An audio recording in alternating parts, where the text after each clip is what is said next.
Rafael Sancho Arroyo dos Santos, c'est un géographe qui travaille à l'université de Brasilia au Brésil et qui donc depuis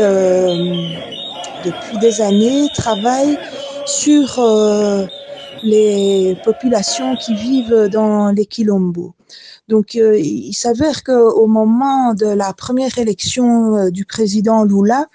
donc il a entamé une politique de réforme agraire, c'est-à-dire de redistribution des terres aux paysans sans terre. Donc le phénomène des paysans sans terre existe à travers toute l'Amérique latine, mais donc c'est un phénomène qui est très répandu au Brésil.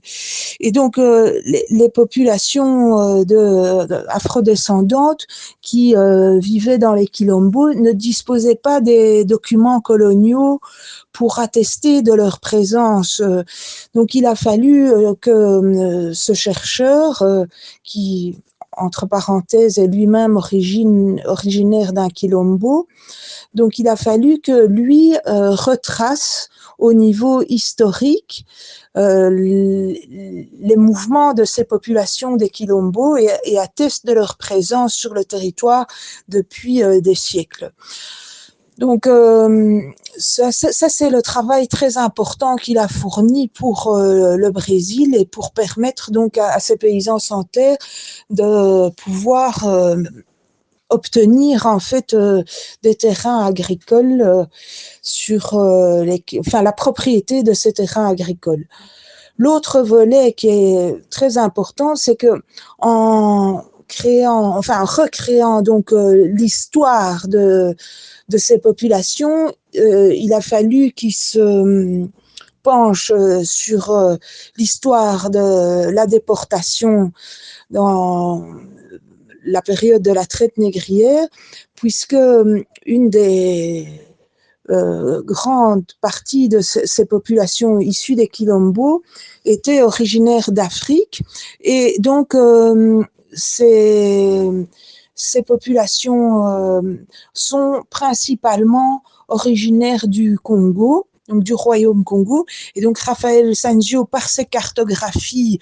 a pu le démontrer, et donc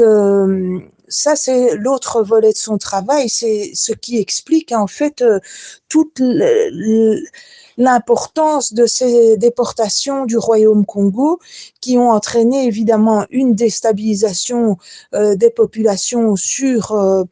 le territoire de l'Afrique centrale, entre autres, et donc cette déstabilisation des organisations qui, comme l'a très bien décrit Leonora Miano dans son roman Une saison de l'ombre, qui montre en fait comment ces populations qui ont été arrachées avaient des connaissances qui ont fait que la disparition de ces connaissances sur le territoire